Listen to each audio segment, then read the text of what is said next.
All right, I may regret doing this video, but we're going to go ahead and do it anyway. I've had a couple of questions that have come through with very similar tones, and it's mostly around the pricing of our units and it being quite a bit lower, right? We're $1,000 lower than the competitors in this space, and that's raising a few red flags, and maybe it should. And so let's talk through that a little bit. Here's our question from Joel, and this kind of covers several different questions I've had. Why choose your screens over competitor screens other than price? There are RMP, Russell Marine Products, MBT, etc. All have similar products and going with the cheapest can sometimes be a mistake. What separates your screens from others? Fantastic question. This is a little bit too much for me to answer via Facebook.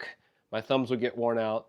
So I'm going to break this up into 3 different segments. We're going to talk about the overall market. We're going to talk about the costs that go into just operational from the fishing industry. And then I'm going to talk about the changes and potential upgrades and stuff to the units that could be done.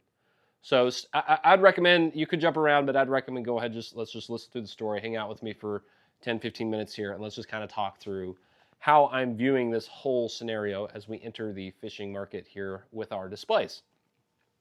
First things first, he mentioned Russell Marine Products with their Flex 19 and the MBT. Both fantastic offerings. They have great screens, obviously well proven. They're out there on professional boats, all the good things. Nothing to say that I'm not knocking them in any way, shape, or form on this video. This is just my opinion of the overall market and how we're planning on joining the party here. So he mentioned MBT and RMP, etc. Etc. isn't really a thing in this space. They're really the only 2 players there. I can't think of anybody that's got really a foothold on this particular segment that would really be a player.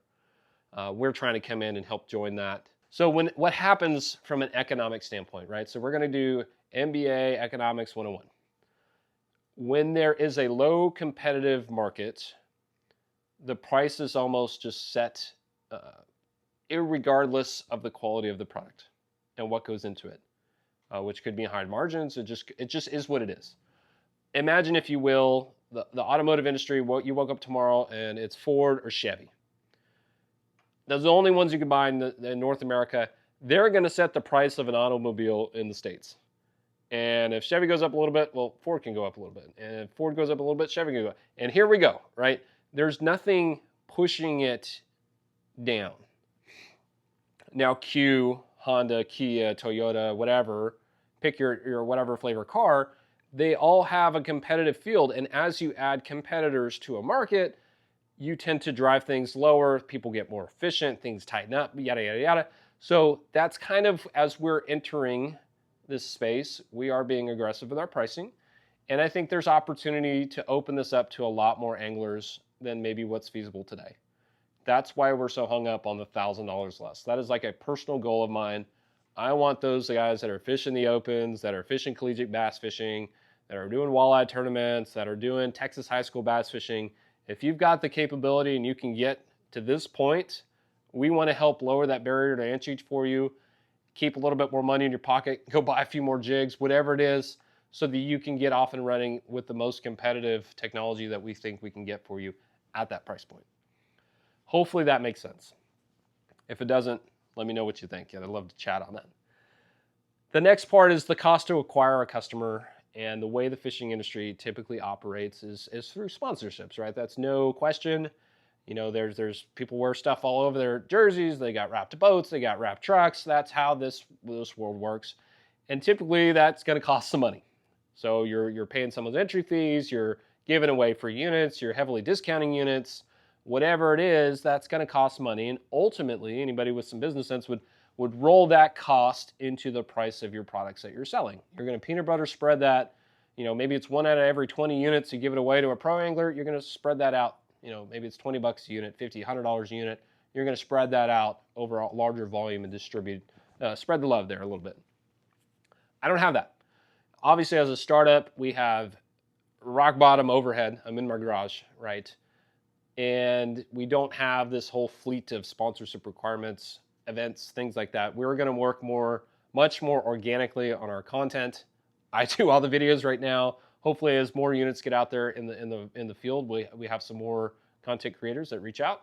that do some content to help spread the word there, help with our brand awareness. But there's not going to be any, sponsored by Get Fish Marine anytime soon. All that costs money, and that will ultimately roll into the price of a unit.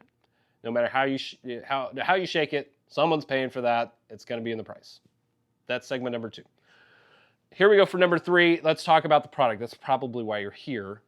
I did mention that there are some things that we're not doing to be cost conscious. However, that is not impacting the top 2 criteria for sure. Performance and reliability. Those 2 things are paramount, and there's been no sacrifices made there. And those are really driving the decision. Soon they're followed by cost. So once we get those out of the way, cost is coming into play, and then weight is number 4. So as we look at things that we can do, I want to balance all those and make sure that the end user, the customer, who's looking for a lower cost entry to this space is getting what they need.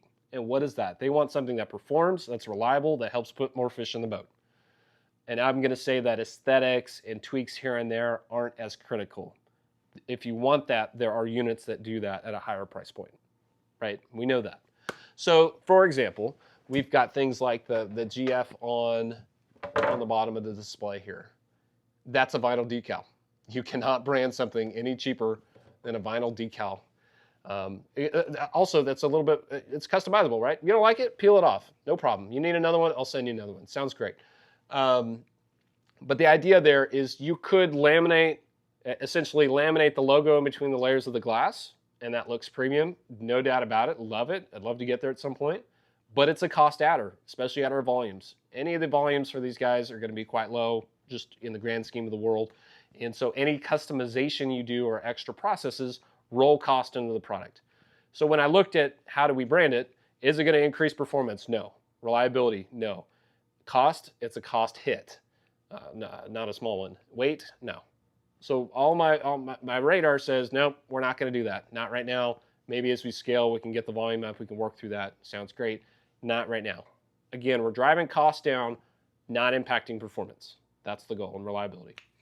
Another example would be like the back shell cover. Ours is a basic steel powder-coated cover. No features, no logos, no embossments, no heat sinks. It's not that fancy. Does it impact performance? Not to my experience. I've tested it in 105-degree weather here in North Texas. Had no issues in the baking sun.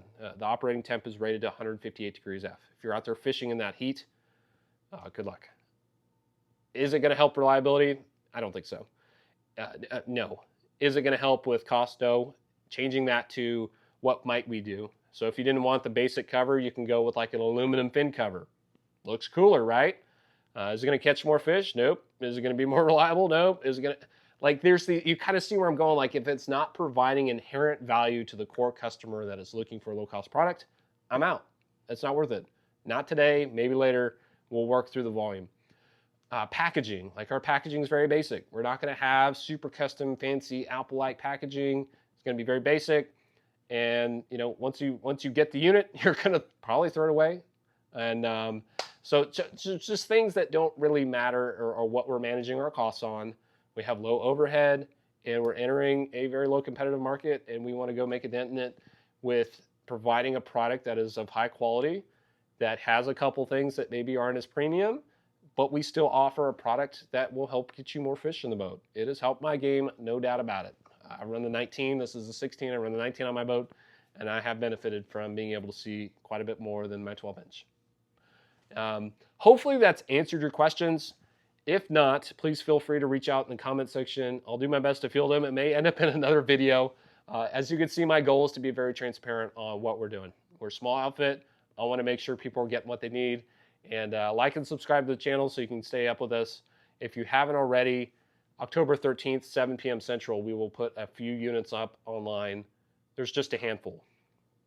And if I had to take a wager, I think they're going to go pretty quickly. Obviously, I hope they go quickly. But the hits on the website have been far exceeding my expectations. TikTok, YouTube, Instagram, Facebook, all that stuff is really pumping pretty good for just getting off the ground here, and I think they're going to go very quickly. So you may may want to check those out and be ready to go if you're planning on trying out one of our units. We'd love for you to try one out. Thank you for joining us here at Get Fish Marine, and we'll see you on the next video.